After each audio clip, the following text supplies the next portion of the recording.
live on StreamYard. All right, stand by. Muted, please.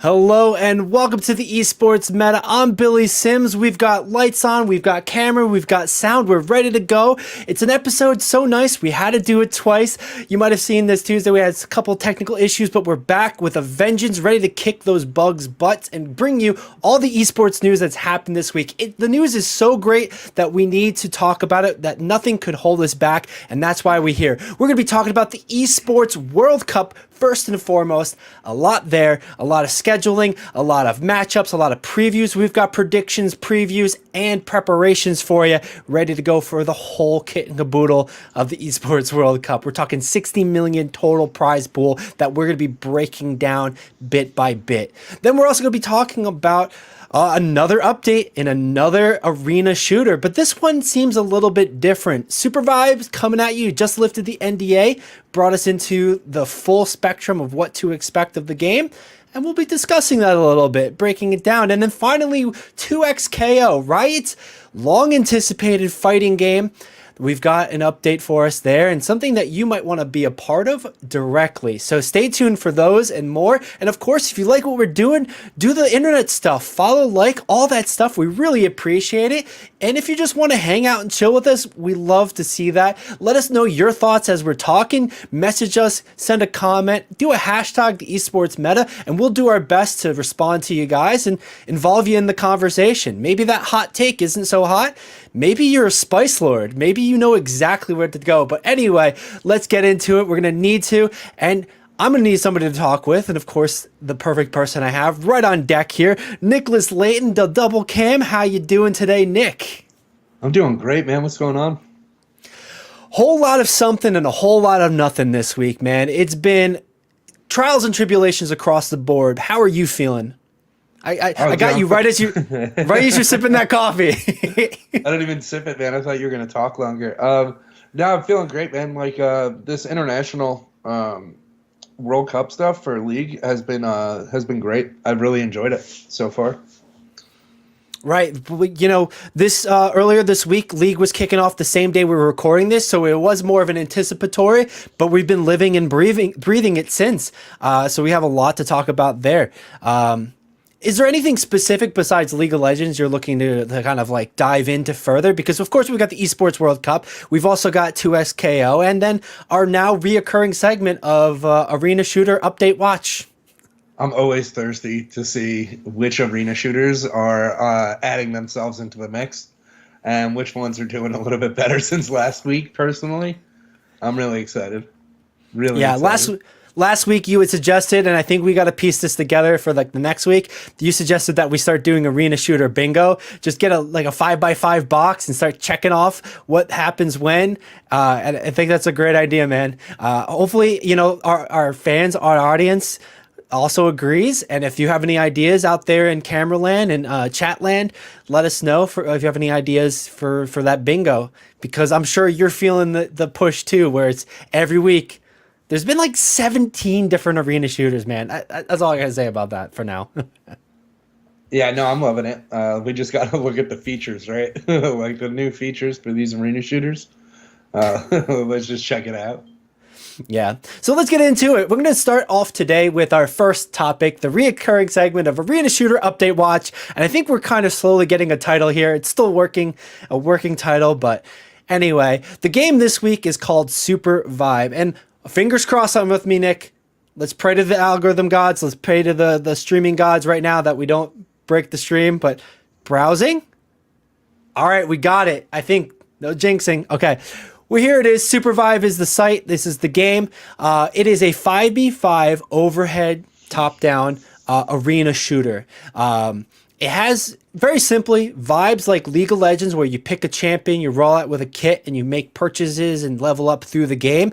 But it's all done through a format of Battle Royale. And you'll see what I mean in that in a little bit, but that's the very quick TLDR.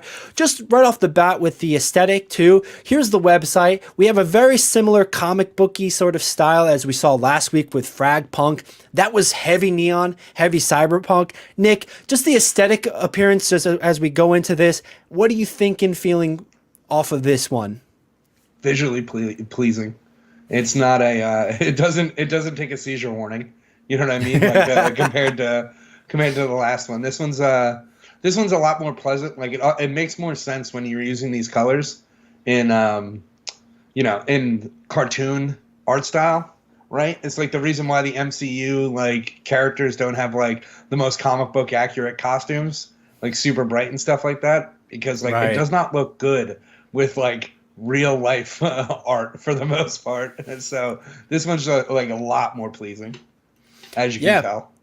Absolutely agree with you on that. It's a lot more pleasing, and then it fits the actual stylistic nature of the game, the stylistic aesthetic of the game. You carry over the same color scheme and art style and vibe that you have actually playing the game, whereas like Fragpunk, it had a really interesting balance of like hyper realistic and then like super realistic. So like hyper meaning super neon, a lot of comic book overlays on top of like more muted real life character models and guns, etc. And I feel like that had something that was like, it's a choice. It had it working for it, but I think we both ended up agreeing on that one. That felt like it would have been a great first person shooter, maybe a multiplayer co-op story game, but seeing it as like a competitive game might be a bit rough. And we'll see how that one goes. But this one, we're talking about Supervive here. This one seems to do the same thing, but in a better way. Just straight up, simply put, this neon apocalyptic hero BR, as they self-describe here, dropping in and etc. So, there is already a creator program. There is already an alpha beta sort of happening. They lifted the NDA. And you could apply to play if you're interested by this, if any of the other stuff that you've seen. I got into it this week, and Nick, it's been a little bit hectic and busy, but I got a dual key, so I can invite a friend. So if you're looking to duo, my dude, let's go do that. And we'll have a swell old time playing this new game if, you're into it, or if you just want to hate play it, but we'll figure that out later. I'm probably into it. All right, so first and foremost, I think a reason why I'm into it was honestly the game reveal. When they lifted the NDA, they had a fireside chat with one of the main developers, producers of the game, and I really appreciated how they approached it. So let's do a quick watch through for this 5-minute video. I just don't want to blow out eardrums, and then you can already see the aesthetic and the vibe. Like I was saying, League of Legends / Fortnite Battle Royale. But here we go. Hi everyone, Jessica Nam here, executive producer of Supervive, and welcome to the very first fireside chat of Supervive. We do have a lot in this 8-day playtest, but this is a special edition fireside chat because all right, you got it. We just announced our game. Okay, let's run down the list. It's a lot better. On the topic of more info about Supervive, we think our game should just stand on its own merits, even in alpha development. So, starting today, any playtester, creator, journalist, or streamer can share their opinions, create content, stream the game, write fan fiction, or make just actually, about we might be SOL because it might have playtest might have ended yesterday. That means this announcement will come with a big wave of first looks from journalists. That would have been way more useful earlier in the week, but come into our playtests. Shit happens. Go check them out to get an unfiltered take on what we're building. Okay, next topic. What the hell are we building? What is this game? Yeah. Supervive's high-level vision has stayed roughly the same since the start of development. Combine the strategic team play of games like League or Overwatch with the endless replayability of a battle royale, and set it all in an improvisational action sandbox where things come together in infinitely unique scenarios.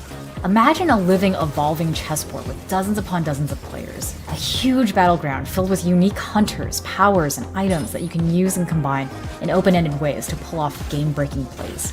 Now, imagine doing that with a squad of your friends against a lobby of 9 other teams, each dreaming up their own unique strategies and running their own unique comps. The other half of this action sandbox is our free-flowing movement and combat that puts us closer to action shooters or platform fighters than traditional MOBAs. You can jump, you can glide, you can combo off of walls, you can spike enemies into the abyss, and you can move seamlessly through the world in a variety of different ways. All of these things combine into a game we think plays unlike any other, and we're already seeing our testers pull off incredibly creative, expressive plays. Sometimes it's not even about the mechanics. Sometimes it's this galaxy brain combo of powers and items that really takes over the lobby. And that is our starting point.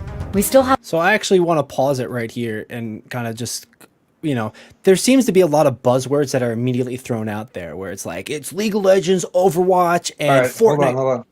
Yeah. Hold on. The CEO, I thought I recognized him, so I just had to look it up, right? I don't know if he left Riot, but Joe Tung. Okay, right? that's the person that was earlier. Yeah, that's the CEO, right? I recognized him from the Riot Please videos. This guy's from Riot. Oh, so we're seeing I don't know if we're seeing Riot, he's still on LinkedIn. Are we seeing I'm assuming it's got to be a departure of these developers go and start their own studios or join other studios, because that's been happening a lot in the industry, especially with Blizzard.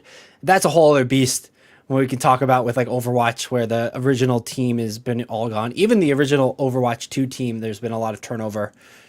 But yeah, is that something that you feel has been happening with Riot, where we're just seeing a kind of clone? They feel like they can do it better? No, I mean this is the thing, right? So this could just be his passion project that he had over at Riot or something like that, because it does feel like an additional game mode. We've had cool game modes that aren't battle royale, but are more PvE style game modes that are a little bit more like this, because you never have League like that. But yeah, it was just a cool thing. So that's why it's given me a League-esque thing. I wonder who they stole from the from Blizzard's Overwatch team. Could you imagine? Right. I'm going to play this in the background while we're talking. But no, that would be real funny. And even pulling from an Apex and whatnot, because this has a lot of different. And that was the thing that scared me initially, because this producer just immediately goes into high complexity, Overwatch and League of Legends, a lot of diversity of heroes and characters, and then the replayability of battle royales like Fortnite. And that just sounded like you're just trying to grab everyone's attention. But the more I watched and listened to this, the more it felt kind of true. It might not be a game for everybody, but I feel like this is going to be a pretty solid competitive game as long as the developers can support it continually. Off of that initial here, Nick, would you agree, or would you have some other sentiment, or just did you pick off any other thing specifically that she said? Because at one point, here, she called it schmovement. So that's interesting. I guess that's just a play on it just being real smooth movement throughout the whole entire map.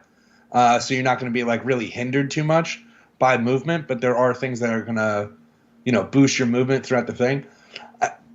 I take this as it is. I think too much randomness always leads me to say that a game isn't long-term competitive.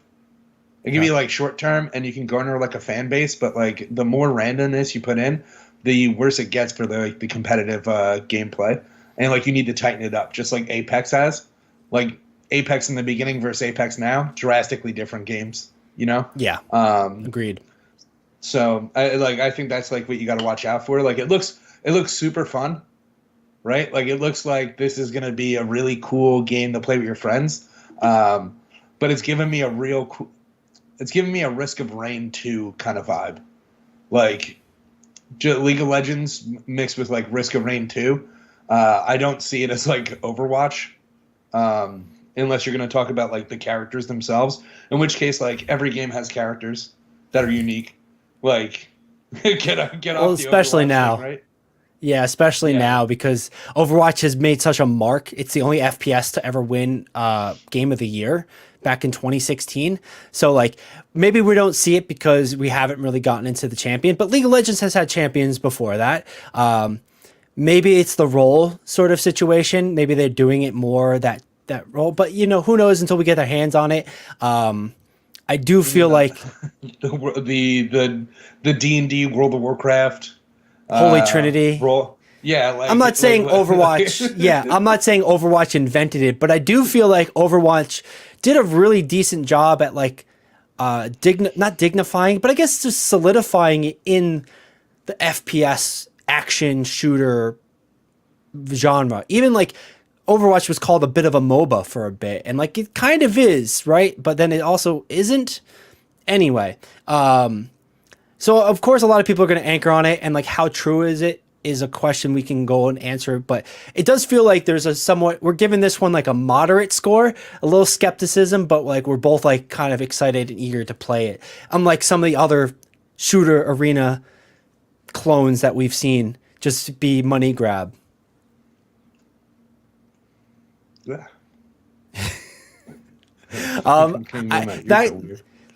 That kind of reminded me, you grabbing your ear just reminded me, I haven't seen them mention Battle Pass yet. I haven't seen them mention cosmetic skins either. And like, we know that Riot, man. There's going to be a Battle Pass. Like, we know that there's going to be a Battle Pass, of course, but it's refreshing to see them not already sneak it, leak it, whatever it might be off the bat. Because like, like the half of the arena shooters we've already looked at, we've already said meme and money is like the first two things we see with it. How much money are they going to try to make? How much of a cash grab is it going to be? Or how much are they memeing so that it gets clipped on TikTok and it becomes the game of the week for like 2 weeks and then people move on. But overall, executive producer. Overall, I'm excited for this. There's a lot happening. There's a lot more going on because they just lifted the NDA, meaning that everybody can talk about their experience, not having to lip seal or be sponsored content where it's like impacted or influenced by the developer. There's already a lot of information going on about the game. Wikipedia is being made. Maybe they were made previously. Now they're just being launched to a live audience. But generally speaking, you know, if you want to try your hand at this, keep an eye on playsupervive.com. Check out their YouTube. I know we're going to be doing it, or just follow us. We'll keep you posted and informed. We'll find out and gather all that information for you. But straightforward, just come to the website and click play free and pre-register for a play test. Try to get some access to it. And maybe you can play me and Nick here. Go duo against us, or maybe join us for a quad team setup, battle royale style. But you know, let us know if you're excited for it. I know I am. I'm giving this one I think a 6, maybe a 7 out of 10 so far. I'm excited for it. I'm looking forward to it. It does have some things I want to like iron out before I like full support. Say it with my full chest. All right, Nick.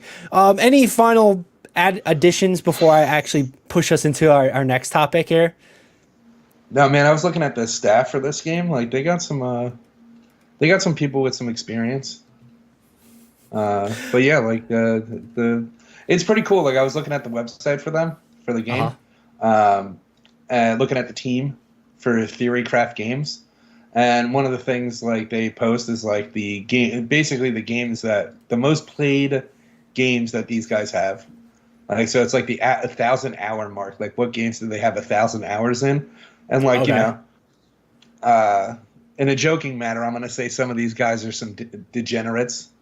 Like Cy Lee, the staff game designer, over 1,000 hours of Magic the Gathering and League of Legends. My guy, absolute degenerate.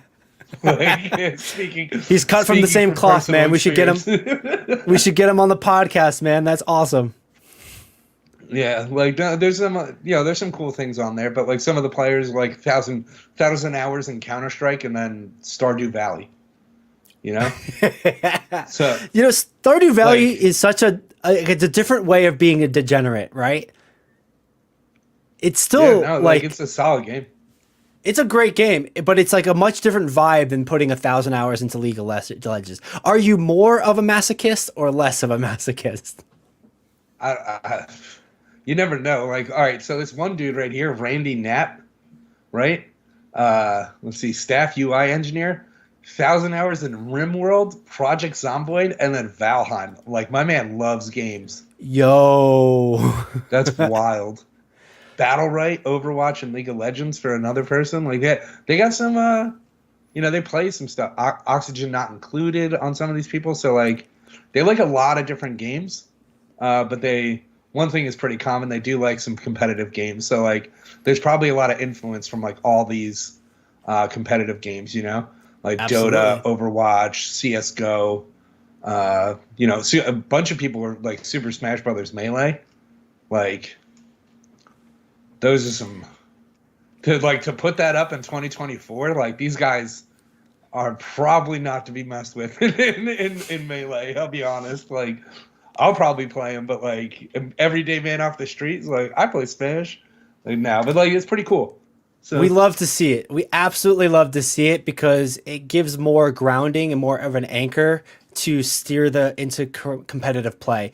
And that's exactly what you want to see from a game like that. Whereas like, comparative to games we've seen in the past where we're very skeptical about how the competitiveness was going to be. Is this just a cash grab or in this for a long haul? Are they doing it for sustainability or are they looking to just make a quick million? And, maybe they know their game's a stinker and they want to just get money and then leave.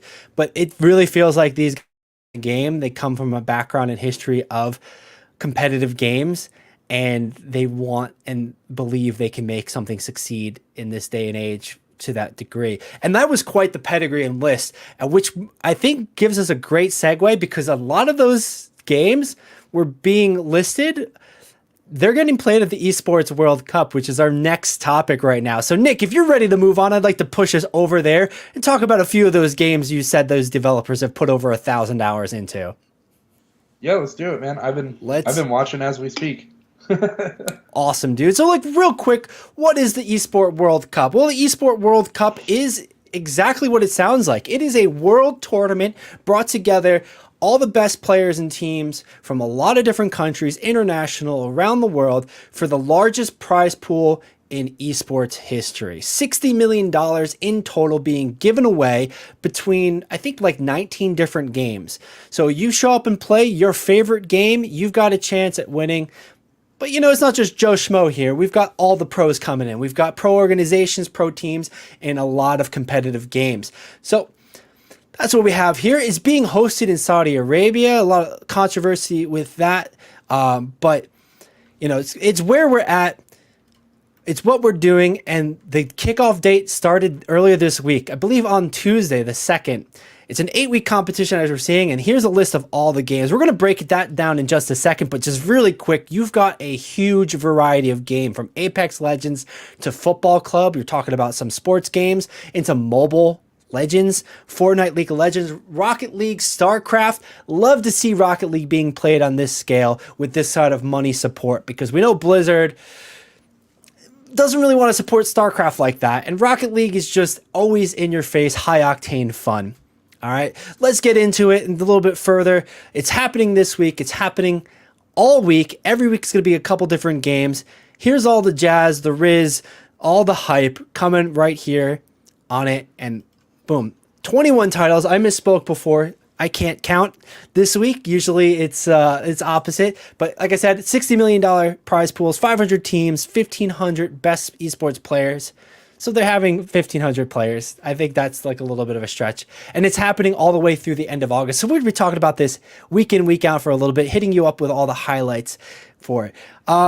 Nick, I know you said you're already watching the League of Legends stuff because that kicked off on Tuesday. Give me something, man. Because League kicked off, we've had a little bit of a hiccup with our tech stuff, and now we're in full swing. What am I looking forward to here just off of that? What are we talking about with League? If you want to start pivoting us into talking about League, let's go. Wherever you want to go, give me a little something. All right, so right now, like, they're about to finish quarterfinals today. It's going on right now. The last match of quarterfinals is FlyQuest versus G2. Things have not 100% gone the way that people expected. We got How so? Billy Gaming. So like T1 took the first. Excuse me. If you scroll, you got to scroll down Into the standing. Oh, here's the bracket. Okay. Yeah. So like, there's the bracket, right? Like you have T1 took it, took the game over Billy Gaming. It's like it was a good match, right? It's right. Like, you know, Billy just had a really favored. Right. Billy just had a really strong showing in MSI, right? Like, or was that something else? Like a lot of these teams had some good showings in like MSI. Like you can see all the people who went to MSI are pretty much here. Yeah. And so like Team Liquid Honda looking super strong for, I 2-0. mean, not like super strong, but like, they're looking nice against Fnatic. Let's see how they do against like T1. This is going to be like, I'll tell you right now, it's not going to be an upset for some reason if T1 just loses this. And like it's one of those things where it's like it just happens. Like it randomly at these like MSI, these events that are off of like the more beaten path of like Worlds and everything like that. They're like sometimes there's just a weird upset where North America wins an MSI for some reason. So like it's like something along those lines. So You got to say it with your chest, man. NA all day. NA all day. No, man, I'm a realist. Like I'm not gonna do that. Like when they're trash, I'll be like, you're trash. But no, like so it's gonna be a fun game, especially to watch. Like if you're NA or Korea, it doesn't really matter. And then right up in the second half of our thing right here, we got Gen G versus Top Esports, and like Top Esports did really well against Gen G. And again, like MSI people, where like Top Esports was doing relatively decent in MSI, but then like if I remember correctly, they like dropped off at the end of like MSI. It was definitely like a little bit weird, but it is what it is, right? Like I'm pretty sure that they got 2-0'd like crazy at MSI. It was very weird. Let me see. And here they are, 2-0ing Gen G, bringing us into the second round. Waiting on FlyQuest G2 to finish up. So like remember like in the standings like Gen G at MSI beat Billy Gaming, right? And then Billy Gaming like came back in the losers bracket, beat T1 in order to like 3-2 just to secure a spot against do a rematch against Gen G, and then end up losing. Top Esports, if I remember correctly, like they ended up like winning 3-0 against like Team Liquid. They lost to Gen G like 3-2. And then they went to losers and expected to do well, and then they ended up getting like 3-0'd by somebody. I think it might have been G2. And then you have this now. Like if you look at like the brackets now and like the way that they are, like if G2 like could come out and then face Top Esports again, do they have their number? Are they going to 3-0 them again? Like this tournament seems pretty wacky at the start right now based on like the MSI rankings, right? And like where everything ended up. So I'm with you on that. You never know. And the one thing I want to point out with that too, and maybe the thing that's a little bit wacky with this, it's single elimination. You've got 8 teams. You lose, you're out. There's no losers bracket. There's no underdog, like vigilance, like what is it? Retaliation sort of story arc. There's no like retribution sort of like I'm going to make my way through strategy through the lower bracket. They're done. Right? Gen G's out. They performed really well at MSI, and here they are knocked out first round to Top Esports. And Top Esports is no joke, of course, like you're saying, but like it's kind of surprising to see this. But then again, it's not. But like that's the excitement of what this is. And it feels like it's kind of the build up to be a really interesting and fun tournament so far. I'm not the League of Legends player, but that's my take from I guess from seeing how MSI played out, seeing how the summer stage has been playing out. Do you feel like I'm in the ballpark here? Do you agree, Nick? Do you have like a little bit of an extra insight from your expertise on this? I mean, so like one of the things, like these games are a lot. I don't want to say like a lot more interesting than like the end of MSI, but like these games are super interesting. They're super fun to watch, but viewership overall is up, like pretty crazy. Like the T1 game versus Billy Gaming had like, I think it was like without Chinese viewership was like 800,000 people like at peak. Oh wow! Without talking about like the Chinese viewers, so like it was probably like most likely over 1 million people, just in general watching that game, and I think it was like close to like 500,000. No, not 500,000, like 300,000 or something like that for or it could have been 400. Was it like 400? It might have been. I think it was 400. I think like the T1 game. I mean, not the Team Liquid game. Sorry, the Team Liquid game had like 400,000 people, which was like a lot more than what they normally have in like the LEC or and stuff like that. Yeah, like the LCK is normally around 500,000, so like they had almost double like the viewership for Billy Gaming in T1. We're talking about some serious numbers and some serious attention on that. And like, if something like this can come in like the middle of the summer and like rival what the finals are, the League of Legends annual finals are, the grand finals. Like, I think the last time we looked for 2023, the finals peaked at like 1.5 million unique viewers, but I think it averaged about 500 to 700,000 viewers. So like, we're talking some pretty big numbers here. And this could be like a whole nother like lifeblood on that, and a great kickoff to an event like this, which, you know, is something we would want to see. Like, the event is what it is so far, and like a lot of speculation and skepticism, kind of healthily with it. But like the first time you do anything is always going to be the hardest.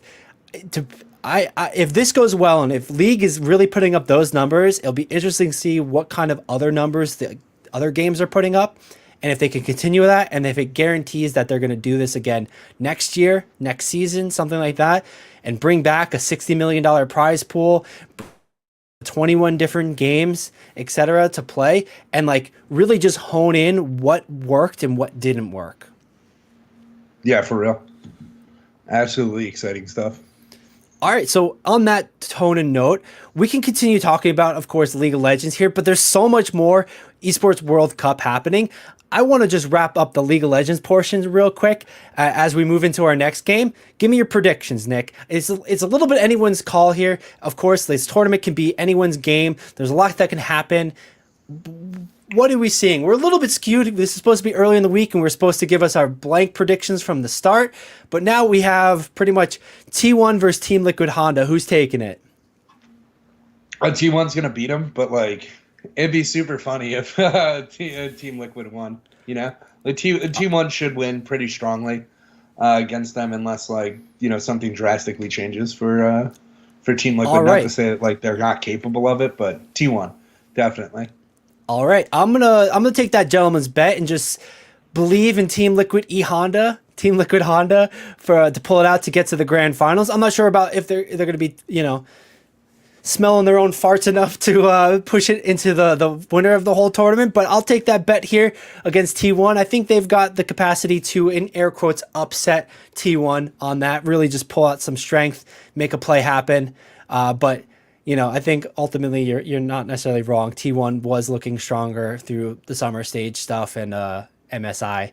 Okay, moving into the other stuff. We already have one result finalized, but we're waiting on the other one. It's happening live now. So let's kind of use our mystical magic powers of prediction and our crystal ball. Who's got it, G2 or FlyQuest? Based on what's going on right now, it's probably looking like G2 just making like the 2-1, like the reverse sweep. But you never know. Like I would love to see FlyQuest like get more experience in an international event against different opponents. Yeah, so. FlyQuest has been struggling towards the back end of these tournaments, and I know they just finished out the pick ban phase. They just started in 2 minutes into the game here, so we are a little bit, we've got a little insider information on this one, but I would think I agree with you. I think G2 is going to push this one to the reverse sweep, but FlyQuest does have that potential of like showing up because they had a hard time doing that previously, for sure. They've got a lot more to prove. All right, so then in the next matchup here, then if we expect G2 to come out on top of this game, the next game would be G2 and Top Esports. Who do you think takes it? I think Top Esports is gonna win. I think pretty strongly, actually, but I could be wrong. It's hard to disagree with that statement, even the you could be wrong part. But I agree. I think Top Esports has shown a lot of strength. I didn't get to watch their first game in this tournament, but I think even if FlyQuest does push through on this one, I think Top Esports can overtake either of those teams that they have potential of facing right now. So that brings us into the last one. You think T1 and Top Esports in the finals? And do you think who do you think is going to take it home as first and champion of this first League of Legends Esport World Cup tournament? I think it's going to be T1. I'm not going to say everything's like rigged for like T1, but with the Faker skin, the this, that, and the third, it's T1's time. Like, this is their final send off for Faker, so that's where I would put it. I would probably put them winning, regardless of what happens. That's a lovely narrative. I'd love to see that happen. It'd be a lot of fun, especially after all the banning happened on the Faker skins and just Ari for people who are doing for a bit. But that's another story for another time. I'm with you on that one. I think T1 in that way, for at the very least the story, the lore. I'm here for that sort of RP lore. Let's get Faker that championship. Let's see T1 take it home. But ultimately, I do want to see how great of a series it's going to be, a tournament this is going, because it's already looking to be a lot of fun with it. All right. Nick, any last things to look out here at League of Legends before I move us into the next game? No, just it's just exciting stuff. Like, everybody should just be watching if you're a League of Legends fan. Right. Oh, and before to finalize this, one thing I am going to add for first place coming here, $400,000 and 1,000 club points, which I believe gets them qualified to later in the tournament. I'm sorry, later in the season. But $400,000 for first place, not going to be too bad. So love to see it. But you can walk away second, third, or fourth, which I think we're pretty much looking at the top 4 teams already. Not a bad deal. 100K, 200K, respectively. 5th through 8th, each walking away with 50K. Who knows what the split is between the guys, but Billy, Fnatic, Genji, all walking away with 50 grand right now from this, and can't say I'm mad at that. Those are pretty good prize pools for this sort of thing. Yeah, for the first world tournament for this, let's see how it increases. It all depends on a lot of different factors to see if the prize is going to increase. But it starts off pretty good. I said some stuff earlier that's it's not too great, but it's pretty good for a first time event for all these games that are going on. Yeah, and I know we talked about it where it's it'd be interesting if there's some sort of backroom contract where Riot doesn't want to be outshone by the Saudi money basically here. So they want to keep things kind of respectable and comparable to what they're putting up for prizes and putting up for their tournaments. But that's a story that could develop as we continue and we see how this tournament ends, how it continues in future years, and if there's any sort of push and pull, any sort of drama on that. But let's move into more drama with more games because there's a lot to cover here. Esports World Cup is about so much more than League of Legends, though we love to watch League of Legends. It's also about Overwatch. It's our next one. We've got the qualifier group stage already set, and this is what we're going to be looking at. There's 4 different groups. Group A, B, C, and D. We're looking at Group A, Crazy Raccoons, Toronto Ultra, which is a rebranded Toronto Defiant for this tournament. Gammon Gladiators, Loaded, rounding out our Group A. Team Falcons, Woofin, Twisted Minds, and the Great Showman coming in Group B. Zeta Division, ENCE, M80, Bleed Esports being our Group C combatants. And then Group D, Space Station Gaming, Fnatic, Vitress, and Timeless. Those are the names. We're seeing some changes in the names. We're seeing some changes in the rosters. Nick, what stood out? Because I know we were favorites of Crazy Raccoon. It didn't take really a lot to second guess them at all. It didn't take a lot to predict they were the strongest candidates, especially for DreamHack. But looking at this lineup, these groupings, what's your takeaway? Who do you see as being standouts and your strong picks here for the tournament? Because we have a little bit until this one starts.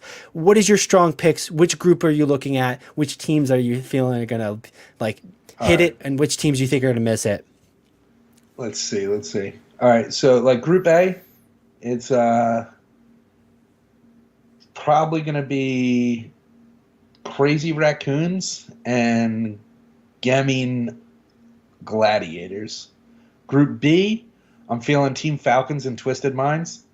Okay. I think that's pretty I think Group C is going to be ENCE and M80.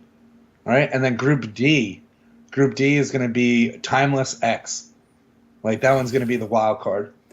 Really? I think Fnatic. Yeah. I don't know. I don't like Fnatic ever. So I hope they eat dirt. But that's just as an Oregon. What a as statement! I judge you if you start trying to sell socks, as an esports organization. I judge you hard. Nick, I hate to that sort of thing. I hate to break it to you, but we've got socks at our merch store. Check it out at Esports Meta store. Not really, just joking. On them. How great of a little plug would that have been? Dude, that would have been awful. I would have just disconnected immediately. Left foot has your face, right foot has my face, and it's just no thanks. No thanks. All right, so Group D. Yeah. Group D you see as being a little bit of the wild card group here. I want to bring us into the full screen as I talk about it, because we do have a little bit of a shake-up. So we have a bit of an overlap, because this is not just the Overwatch Championship Series teams that qualified and got in. These are teams that qualified in the Face It League. So we're seeing a bit more of an extended bracket than we're used to seeing. We're seeing teams that we're not totally used to seeing and watching on main stages, etc. So I think that provides a lot of pizzazz on this one, a lot of shake-up for it. But generally speaking, a lot of pizzazz. Pizzazz, yeah. Thank you. I'll be here all week. Jazz hands. A lot of pizzazz stuff, but in the same way, we're also seeing roster changes. And then on top of that, by the time they play next week, we're going to be seeing a lot of patch notes and changes since the last competitive play. I'm trying to get us over into what's it called? Yeah, here we go. The Overwatch bracket side of stuff, so we can see a little bit more. All right, so perfect. Rolling us into it. It's going to be starting on the 24th, so we have a couple weeks until this happens. It's going to be 4 double rounds of round robin, so Swiss rounds, meaning going back into the teams. The Swiss teams, each group is going to have to play each other, and then the best 2, I think, or best 1 or 2 teams are going to come out alive. So kind of looking at it that way, I don't disagree with you, but I feel like Toronto should be able to push forward, even though they had that abysmal showing at DreamHack, and that's gonna burst some bubbles and get mad. I don't think it's too spicy of a take, because NA just shit the bed at DreamHack when it came to Overwatch. Crazy Raccoon on top for sure, but I do feel like Toronto Ultra can really come at these other lesser known teams. But these lesser known teams, this is the time to shine, and they're gonna put everything on the line for sure. So that's going to be the fun thing to watch. Getting into Group B, Team Falcons is definitely, I think, an easy pick, pending the meta.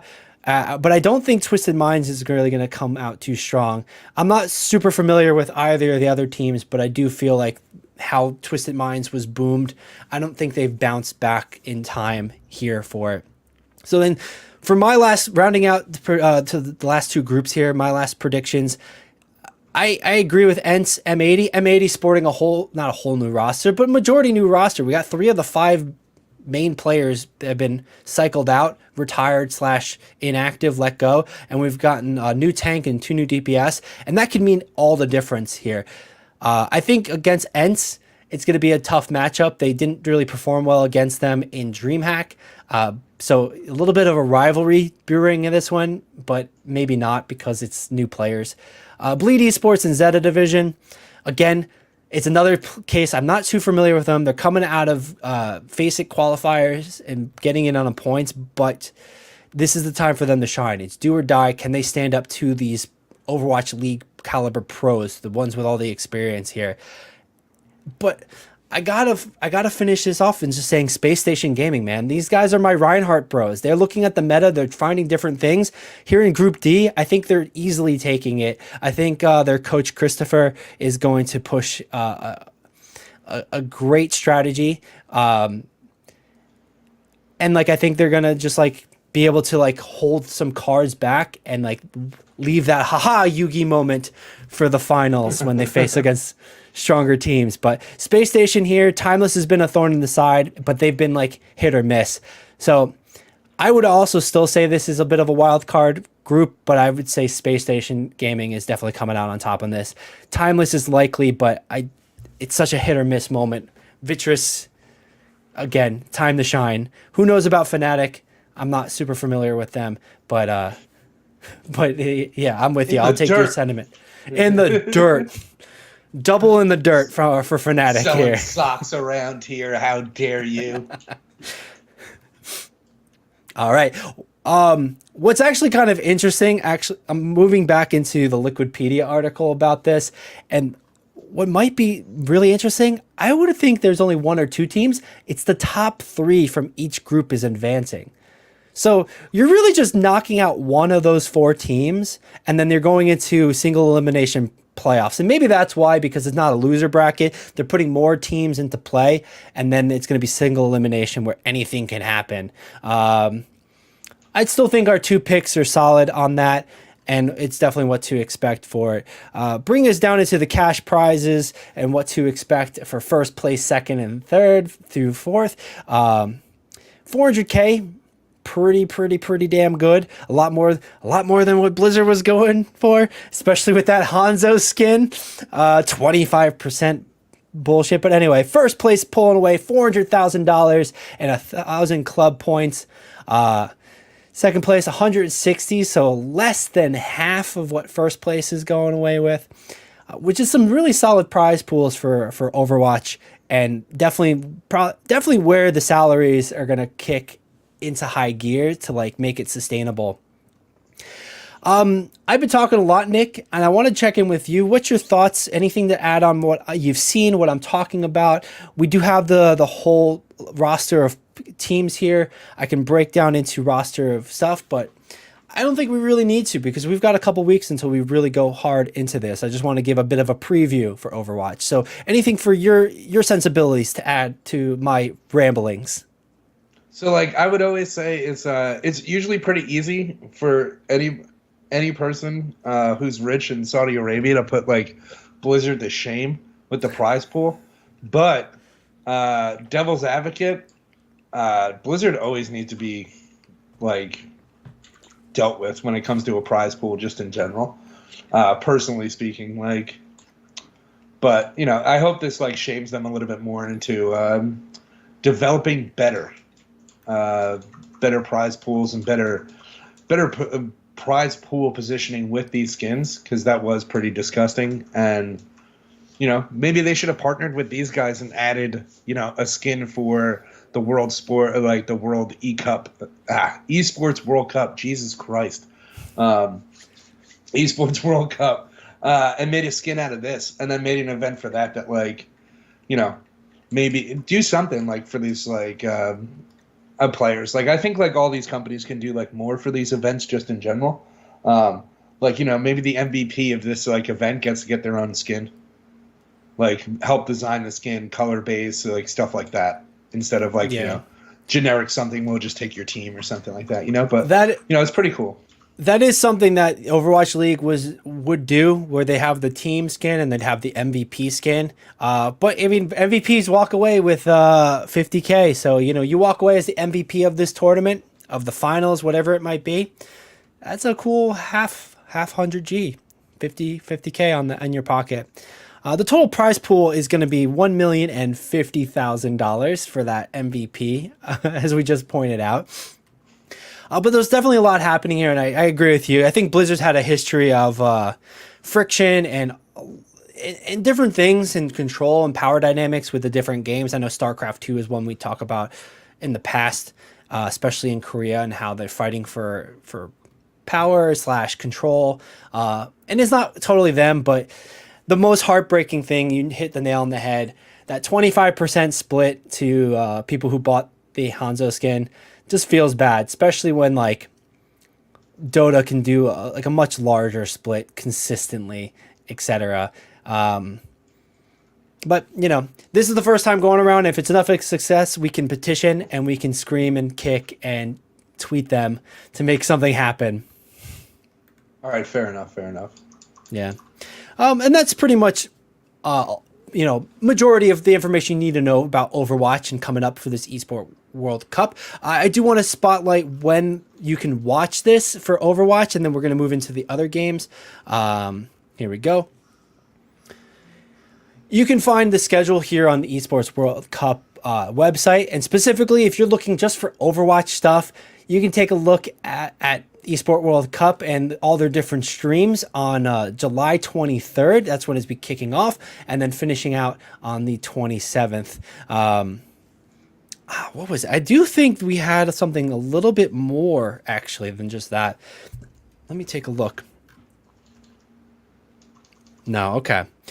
Yeah, so that information is correct. They are going to be doing the group stages from the 23rd to the 25th, and then they're going to be finishing with the bracket playoffs the 26th through the 28th. So a total of 6 days, a full week-long tournament for Overwatch, and that's when you can check it out. Keep an eye on that. Keep an eye on us, of course, and we'll we'll keep you posted of all the information that we know. We'll do our breakdowns, analysis, and any sort of hot topic moments and highlights for you. All right, Nick, we've got a little bit of a dealer's choice moving into our next game. We hit the two major ones, you know, a little bit of me, a little bit of you with League of Legends and then Overwatch. Which game would you like to move into next? Do you want me to break down the list of the games real quick, or just give me some scheduling? Choices. Let's get some choices this up isn't in like, here. This isn't right in answer. I want some choices here. Multiple choice, All please. right. So this week we're seeing Mobile Legends happen, as well as Call of Duty Warzone. I don't think either of us are super interested. I think it's going to be standard affair, but I know the Call of Duty heads. I do have somebody who's like a team manager. I know them over there that for a Call of Duty team, and they're excited they got to qualify to go over there. So there's going to be a lot of exciting stuff happening there. Generally just not my cup of tea. So if it is your cup of tea, let us know why. Nick, you interested in checking that stuff out yet now, or like let's keep moving? Honestly, only if that dude who pretends to be a wizard is playing in that thing. like the guy who RP's a wizard in Call of Duty, I'll watch the crap out of that. But most of the time, I'm not really too interested in Call of Duty. It just hasn't been my cup of tea for a while. Once the maps got a little bit too open and stuff like that. Yeah. Fair assessment. Let's move on. When we have, of course, League of Legends, which we already talked about, but then can't say this. Riyadh. Let's try this together. Riyadh Masters. Russian Dota. Riyadh. Baby. Started earlier this week, going through the 20th. It's going to be about a 2-3 week tournament. I know you were interested in seeing what this one was about, so I don't know if we can get that happening on the back end. Let me preview this so I don't get any sort of weird things happening. Yeah, I just wanted to check it out because of how similar it seemed to Dota and League in general, and I wanted to know basically if what it specializes in compared to League and like Dota. So like in Dota, it's like a little bit more complex than like League because you can kill your own minions in order to deny gold like super early. You don't have to back in order to get like buy things because you can have your mule and stuff bring it to you. So like that's what I was looking at. Like unless it was like a direct, clone for the most part of one of them. Right, and here we're looking at a VOD real quick of a match that happened earlier today. Which we could skip ahead, but here we're in like a little bit of a pick ban phase, so in that way similar to Generalized. And like it does seem like a bit of a Dota clone, League of Legends clone, but let's see what sort of depth in here. You're more of our MOBA expert, our MOBA man in action here. Tell me what you see. Walk us through what you notice and what your expertise is saying. I mean, like again, it's it's a laned Defense of the Ancients Dota. esque kind of game. Like they're all based on that, right? Like original Dota, Defense of the Ancients was lanes and stuff like that. But the art style and stuff like that, it looks like this is like the mobile bang bang of Dota for the most part, you know, like very similar Gotcha. to Dota. This And is I mean, this is a mobile game. no, I'm not saying it's a mobile game. I'm just okay. saying like this, like mobile bang bang is basically like Yeah. League of Legends. Yeah. And It just sparked. I thought it does look like it yeah, sparked you that can, question. Like, kill your own, I think you can kill your own minions in this, so it looks like they don't. It doesn't seem like they added much to Dota just in general. You know, they still have like the jungle area, and I can't really tell like much of like what's going on right now besides like general. They're hitting with moves. This guy overextended, obviously, because he's getting shit clipped. Yeah. Like so, he obviously overextended. This guy's, they're playing the poke game. Skipping ahead a little bit to see if we can get a little bit more, but yeah, it doesn't seem like it's drastically different. They are collecting some gold in the top left. It seems like as well. Powered by Pepsi. Powered by Pepsi. Let's go. No Coke around here. But no, it looks like a Dota clone, so which a lot of MOBAs just in general tend to look like. Yeah. Okay. So is this something we're going to be taking a look at a bit more? Are you excited about that out there in chat land? Let us know, of course. But Nick, specifically you, our MOBA man, and maybe me, our MOBA man in disguise. What are you thinking about that one? Do we want to pay attention? We want to talk about that further? Probably not. Like I'll look at it like in my own time, but I don't think it's like I don't think it's going to overtake Dota or League of Legends. So like I would say like no, it's just something something to like look at in your own time. The most interesting part about this is that there's a $5 million prize pool. And League's only got one. Mm-hmm. Only yeah, no, I 1 mean million.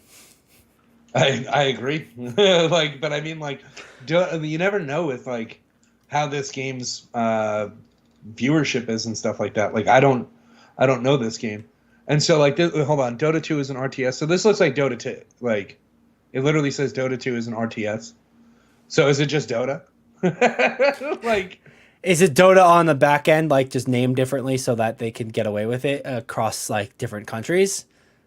Yeah, like is this like just Russian Dota? Click about. It brings us back to the page that we were on. I'll take a look down here. Are we pulling the ultimate NA move here where we're just like, what is this? I would guess that this is... I would absolutely guess that this is just Dota. But just it literally says like Dota, right? In like the description of it. Yeah, which would make it a pretty convincing Dota clone if it was actually just Dota. It's I don't know. It's interesting. But yeah, okay. It is what it is. We'll keep an eye on it. We'll let you know. The prize pool would add up and match that it's Dota. It would support that idea. But let's move into other games here. Counter-Strike 2 is going to be another interesting one with Free Fire as being an alternative. I don't think either of us are really going to be pushing on that one now. PUBG World Cup. Mobile Legends Bang The Bang. location? Hold on a second. Are we just idiots? Yeah. Well, it is the place that is playing, and like, oh my god, are we? It's fucking Dota, bro. You're in, like, you let me go into that shit. It's Dota, bro. How dare you? You've been got. You got, son. So it like, yeah, it's Dota. In that way too, No it's a wonder little why bit. It has 5 million. Yeah. In that way too, they have a whole logo for it, whole name. It could have threw me. I'm not following Dota very, very closely in that way. I'm like an essential true NA esport player. Getting back down here. Bro, I'm so fucking tilted now. Happens to the best of us. My bad, bro. I would have never guessed. I would have never guessed unless it said Dota there. But anyway. No, that tricked me pretty well. Damn, looking stupid. Let's delete this. I think we should just stop for today, too. Technical difficulties. Let's just wipe the shit out of this. Jesus Christ. Dude, do you know how many VODs we have of just us being idiots of Riot to Masters? Like, calling the game Riot to Masters? Like, we're absolute... Let's not talk about it and let's move on. Let's move on. It didn't happen. I don't know what you're talking about. We deleted it. Mobile Bang Bang, not something we're really going to talk about here, but that's happening between the 23rd and the 26th, as well as PUBG Mobile happening through the 18th through the 27th. Overwatch 2, we just went over. Rainbow Six Siege, there's a few people. They're still missing a few teams qualified, but we've got some time before that starts on the end of July into the early August. Apex Legends is our probably next beefy boy we'll talk about, and then Honor for Kings, but both are happening at the end of July, so we've got a couple weeks before that even kicks off. It does seem like Apex is all set and ready to go. They've got the teams picked out, qualified, ready to go. They're just waiting to get the tournament started. Excuse me. Moving into the last couple games expected: Fortnite, Teamfight Tactics, Street Fighter, StarCraft 2, Modern Warfare, Football Club, PUBG Battlegrounds, Rocket League, and then Tekken and ESL. All right. So that was a little bit of a rapid fire on that. Of that rapid fire, what are you thinking? What are you seeing, man? I mean, like, I love StarCraft. Watching StarCraft is sick. And I was going to check this one out, but I haven't actually, like, looked into it at all. But, I mean, it starts in August, so I was literally going to just let it surprise me on, like, who's there in general. But, you know, StarCraft 2 is, like, Blizzard's lost, forgotten bastard child that they don't want to even talk about anymore. And somehow it's still kicking. Somehow it's still kicking. Because no one cares what the hell Blizzard thinks when it comes to, like, playing, like, the game just in general. And it's, like, a nice competitive game. And, like, it just doesn't make enough money for Blizzard to really, like, give a shit. You know? So, who knows how long it'll last, but, like, Korea's not letting it go. You know, the opposite end of the world is not going to let it go no matter how much, you know, North American California wants to say it doesn't exist anymore. RTSs are great, they're fun, and they have a fan base, and unfortunately, it's a pretty hard game to try to monetize in general, because it becomes pay to win, like, real quick as soon as you, like, monetize an RTS, and RTS players don't want to pay to win the game. They want to be better at the game and develop new strategies and stuff like that, so... No, that's fair. That's fair. And, like, that's the kind of game like Super Smash Bros. Melee where just more time, it becomes more solved. The one hesitation I have about games like that, and, like, maybe it's just because of me, that game becomes a lot about the APM. How many actions per minute can you make? And rightfully so. That's the style of the genre. That's what it takes to be good at that game. StarCraft is on a whole another new level for something like that, where the APM really dictates the pace of the game and the strategies you can pull off and factions and choices that way. So, like, it's a different aspect and different way of looking at the competition strategy. That's the word for it. Yeah, it's about the game itself is the instrument on how you play the game rather than just your keyboard and mouse for the most part, because it's not just about making, like, right decisions. It's about how fast you make your right decisions and how fast you react to your opponent. So, unlike, like, a bullet hell game, right, where you're just, like, spamming for the most part, you know, stuff like that. But yeah, it's a precision spam, which is that even a thing? But anyway, yeah, completely that.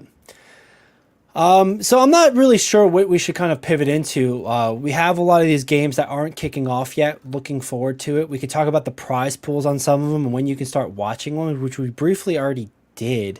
But yeah, man, I kind of want to move on in general, if you're okay with that. Maybe we'll talk about Dota a little bit more in the next segment.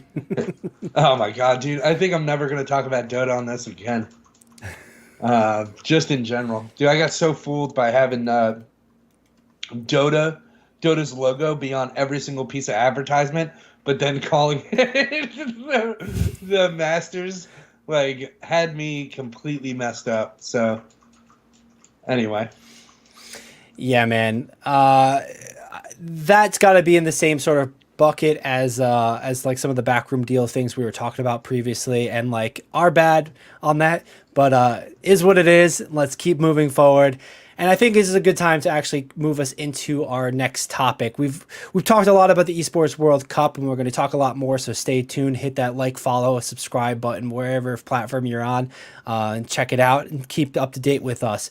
But moving into our next topic, we're going to stay on Riot, because we're going to be talking about Riot's fighting game TXKO. Let me bring up their website real quick, and then we'll start talking about the news that happened. So. TXKO is a 2v2 fighting game with a similar cartoon aesthetic as that we've seen before. A little comic, a little hardline aesthetic, and it's been very, very anticipated. There's already been an alpha playtest, an in-person playtest, I think at EVO, etc. And there's a lot that people are excited for with this, but we're coming hard and fast with the announcement that they're bringing, why we're bringing it up here, and it's really just Alpha Lab, and that's kicking off here. So let me play the video real quick. It's kicking off very soon, Alpha Lab, and TLDR, just if you want to just tune out what these people have to say or just listen to what we have to say, they're going to have an online alpha test of the whole game coming up soon, and you need to sign up now, basically, if you're interested in playing this game. So let's play the video and hear what they have to say in full detail. We're here to talk about our first playtest towards the end of this year. It's going to be in August, calling it Alpha Lab.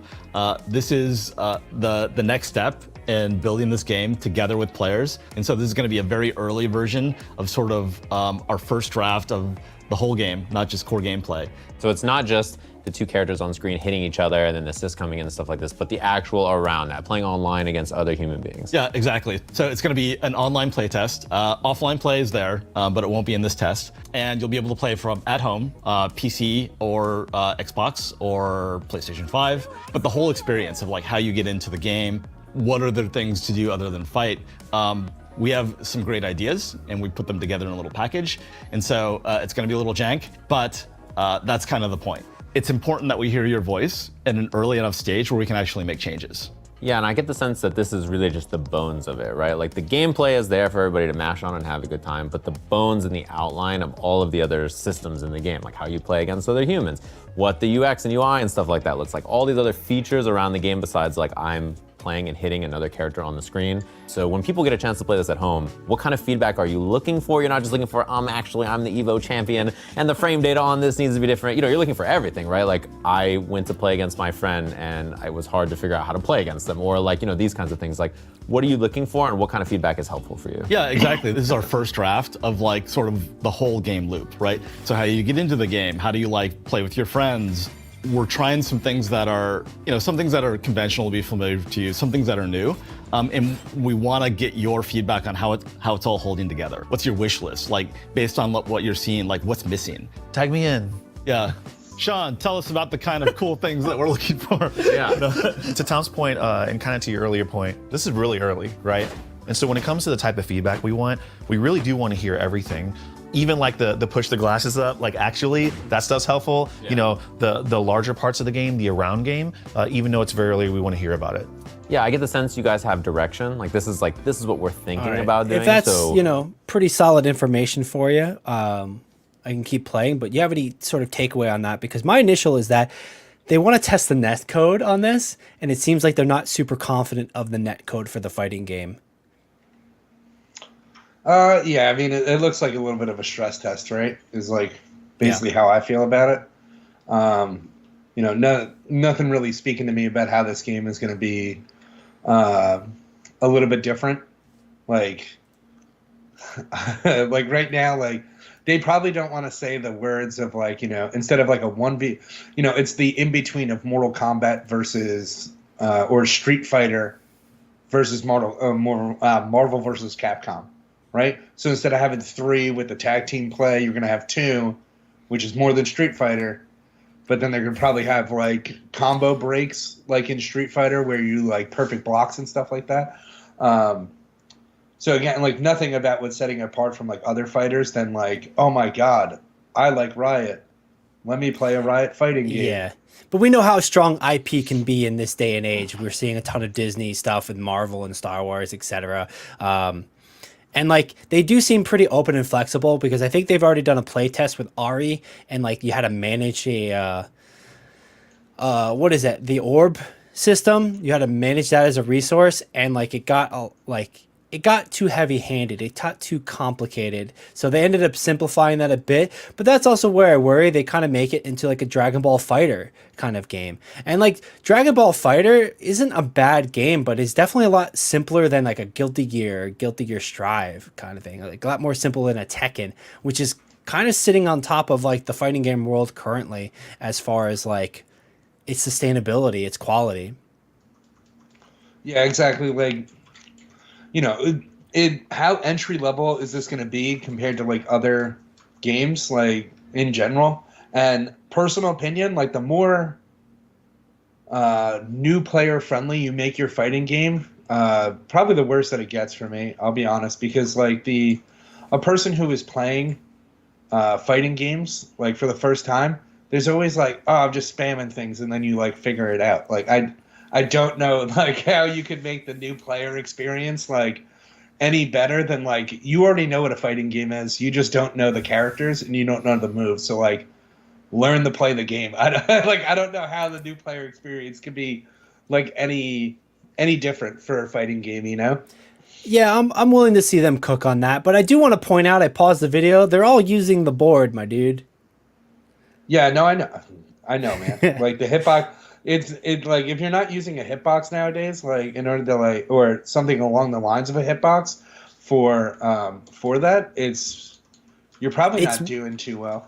It's wild to me because it's such a paradigm shift than what I'm used to seeing, etc. But like here we are in a dev like roundtable Q&A kind of situation, and they're providing the hitbox and they're providing, you know, the vibe. So like they're probably designing with it in mind completely as well. Well, you have to. Like Yeah. Street Fighter codes for it versus like controller versus hitbox. I think we spoke about it on the channel once before. Yeah. Like so like they have to take it into account, and if they don't, it ends up being that this will be the strongest like tool, and you'll need to have this for like fighting games going forward. But like also, I don't think it's a bad thing. Like I don't think it's a bad thing to start separating. Like if you want to play, you know, a music game, you have to have something different than a controller. If you want to play a fighting game, you probably should have something different than your controller. Maybe, you know, and you know, going forward, like, you know, certain shooter games might be VR based or something like that, where you can like. So who knows? Maybe everything gets a different controller per game, right? In that way, maybe that's where the onboarding and the entry level, like, you know, I'm just going to familiarize myself with the character and the move set for each character.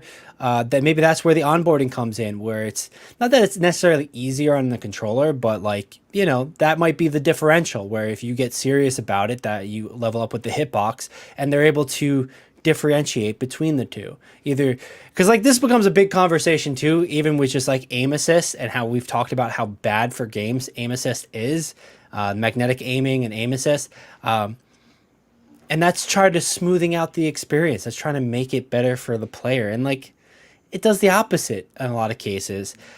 Maybe this is where a place where they can quote unquote innovate on, they can add to the conversation as the hitbox becomes more ingrained in the life cycle of video games, in the overall culture of fighting games. It's already there. It is already base standard for fighting games, but you still have a lot of people who are used to previous iterations of controllers and like sticks and boards that way.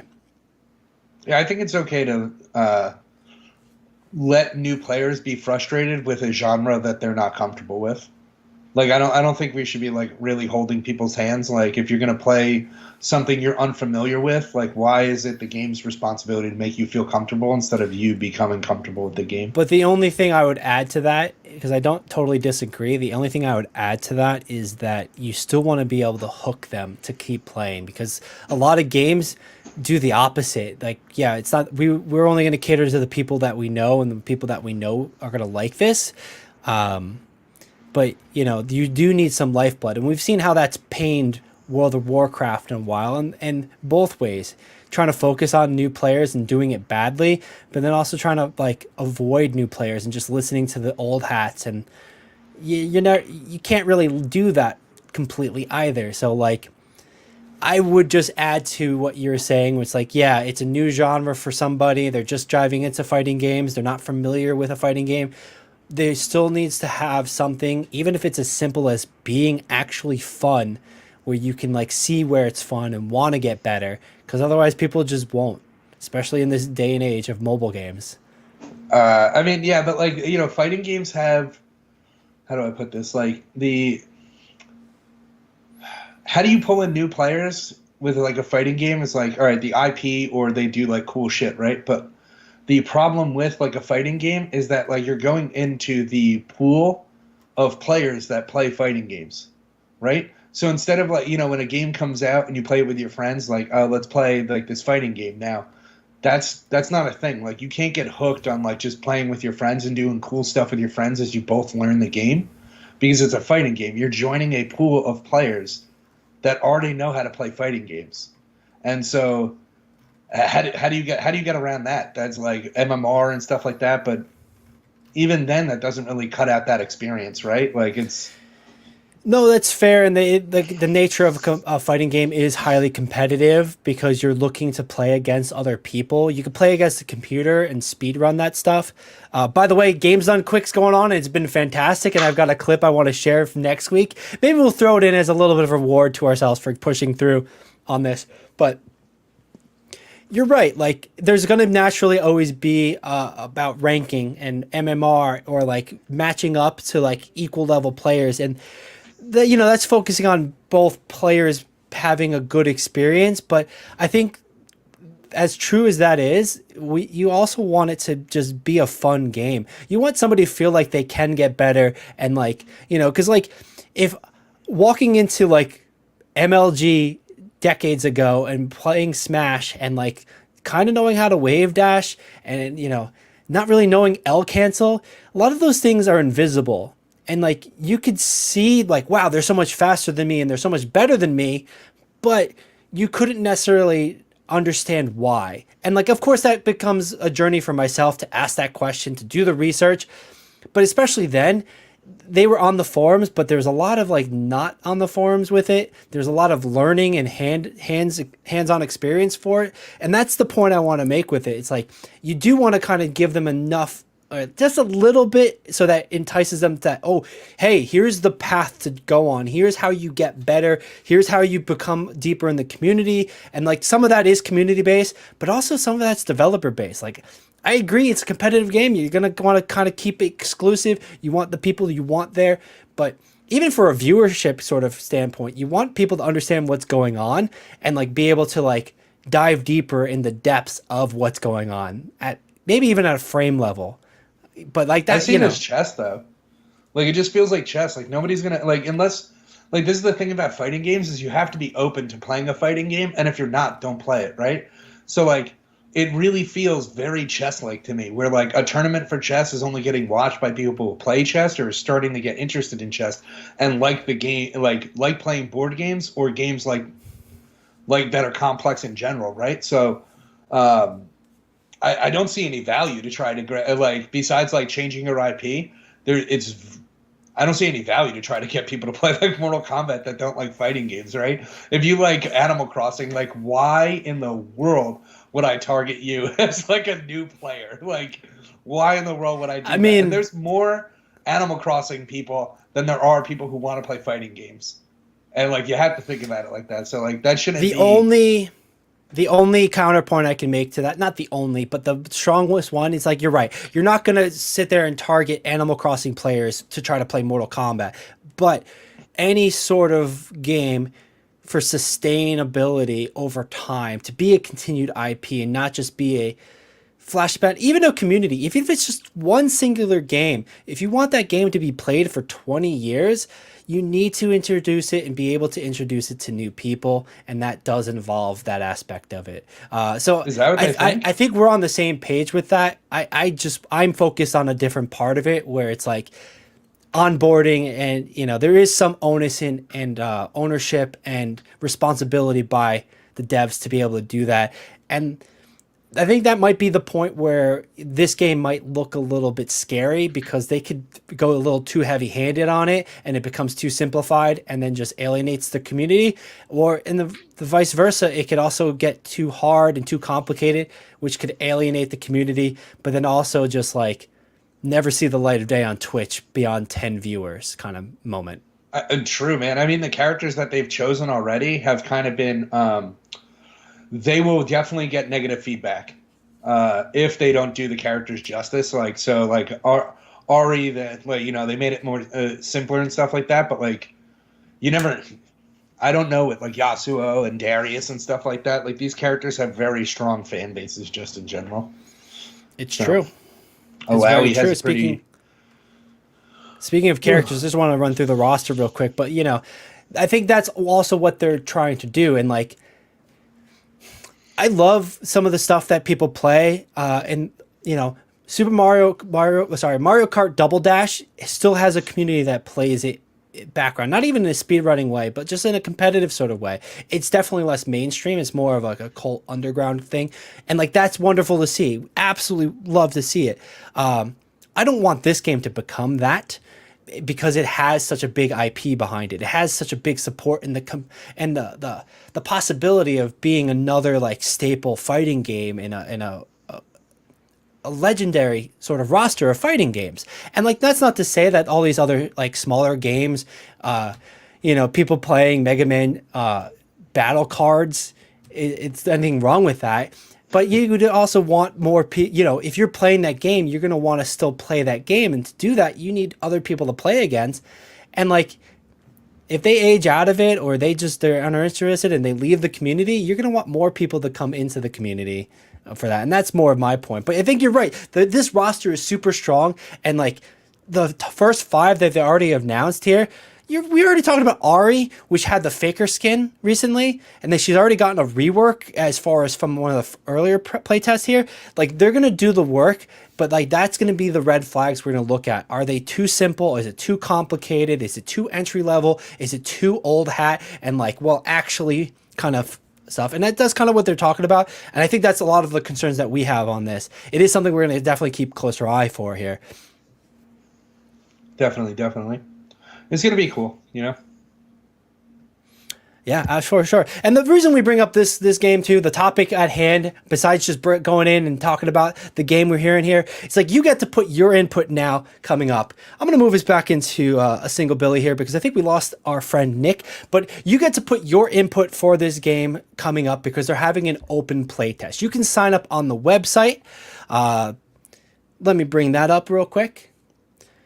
2xko.riotgames.com. They're looking to do an Alpha Lab playtest. You can see the box right here for that. Click into that to register. And so if you're super interested, if you want to just get the experience, understand this is a playtest. They've already said it pretty clearly. They would like to make sure that everything that goes into the experience is good, is there. All right. So you're not looking at a full finished game. You're looking at a game as it's being developed, the netcode, the UI. So if you have any sort of input if you register and you get into this, you're playing on Xbox and you feel like, hey, it's a little weird. You're going on PC and it's like, this is perfect. Whatever it is you think, you get to say it to them and they'll read the feedback, and you get to contribute to the development of this game, which I think is a wonderful thing for a game like this, because fighting games traditionally, like Nick, you're back, you're here with us. Fighting games are absolutely about the community, 100%. And you were already talking about that. Yeah, exactly. And sorry, I had a person knock at my door. So I needed to answer the front door for a second. No worries, bro. Yeah. No worries, bro. I was just talking about how you can sign up for the Alpha Lab, which is the point of this. It's the big news happening for this game, and how you can contribute to the development of this with your feedback. And they'll take anything big from the way a character feels and plays, and the frame data, and the combo list, and the sequence, all the way to something small as like, hey, this button looks weird when I try to play the game, or this graphic on the UI sucks. Yeah, I mean, like, I'd be really interested I'd be really interested to hear the feedback from like people who are already playing a lot of the fighting games. Even though, like, we're gonna see a lot of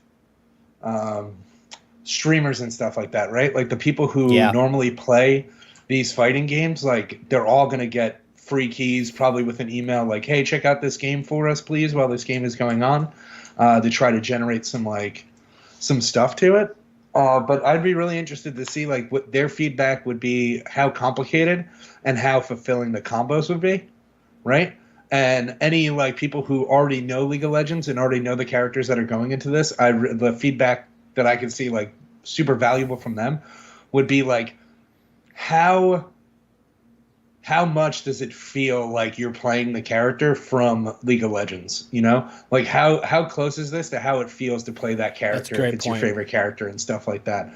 Like, because they have unique combos that are in League of Legends, and I'm surprised that we don't see Lee Sin. Like, I think I think the craziest thing is the fact that we don't see Lee Sin, who already in game has a very has a special move that is called something. It's called the insect because of the person who did it, right? And it's like it looks like a fighting move where he throws out a kit, his little resonating wave, and then he jumps behind you with a ward hop, and then he kicks you back into his team and stuff like that. So I'm really interested to see like stuff like that, like unique things that only are specific to the champion in League of Legends if they carry over. Yeah, which would be that's a great point. Cool for the IP. The IP is definitely a strong basis for this in fighting game because it's going to spotlight a lot of the individuality of the heroes and their capabilities. So that's another point of criticism or advice you can provide, feedback. You sign up and register. The playtest isn't happening until August. I'm sure we're going to see all the fighting game community jump into this as soon as it goes live, critiquing the littlest things all the way to the biggest stuff.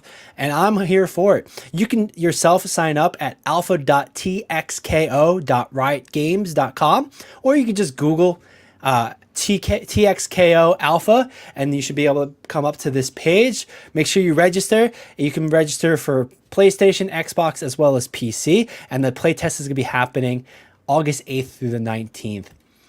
All right. It's pretty straightforward on the topic here. Any final thoughts for this, Nick? And then, we'll actually wrap up for the episode. No, I was just thinking like the three aspects of like League of Legends that don't make it like unique but like stand out compared to like certain other MOBAs, right? Is like they do have the talent tree, they do have purchasing like items, and then they have summoner spells. So personally, I'm thinking like, did they bring over the talent trees and the picking two summoner spells kind of thing? Like, do you get two summoner spells, two characters, and that's something that like you can use at certain times and stuff like that? Like maybe that'd be kind of interesting because it'd be a little bit like Poke Tekken, right? Like where not Poke Tekken, but Tech. Pokken. Where they Pokken. Oh, my bad. Pokken. Poke Tekken. It'd be a little bit like that where they select that like assist character, but then have them choose. And I think Marvel vs. Capcom did that as well, where it's like heroes had different like attributes. You can choose the speed one versus the strength one. Yeah.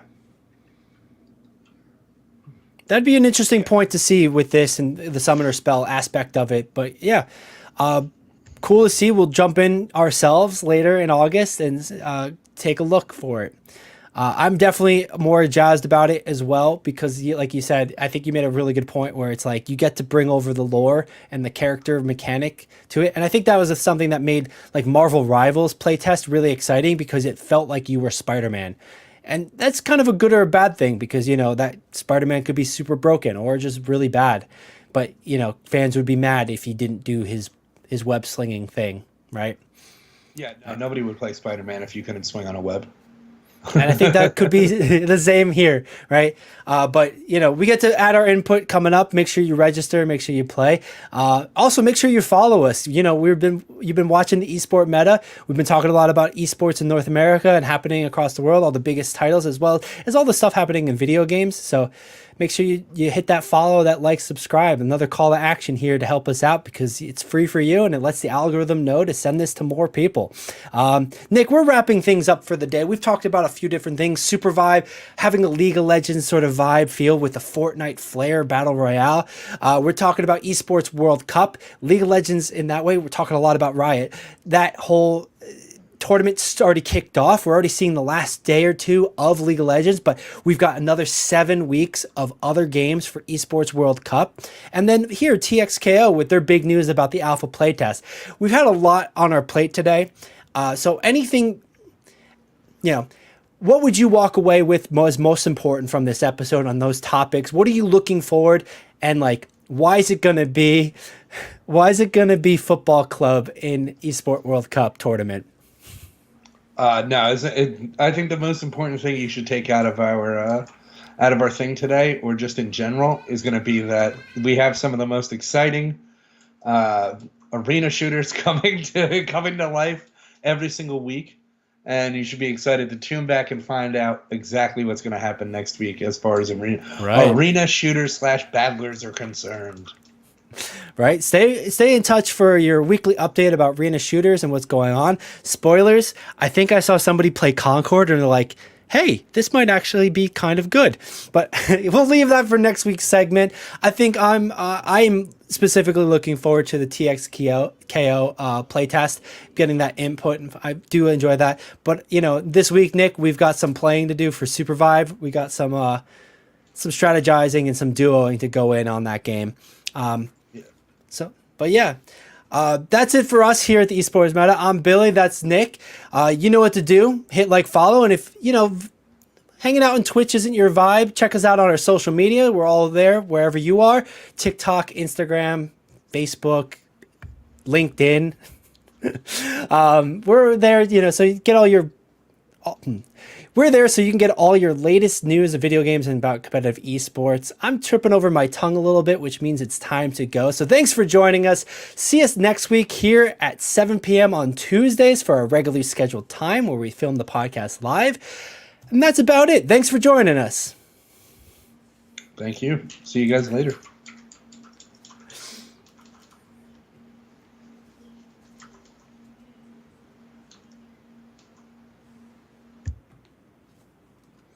All right, we're muted on the back end, and hey,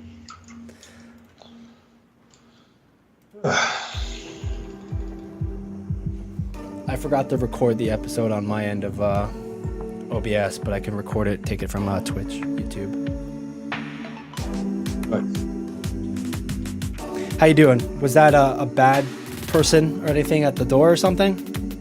No. Like a It was rando? literally a rando for Windows. Okay, that's good. I was kind of like, the way we were talking about stuff, I was hoping it wasn't like somebody sending you a subpoena or some shit. Yeah, who knows, right?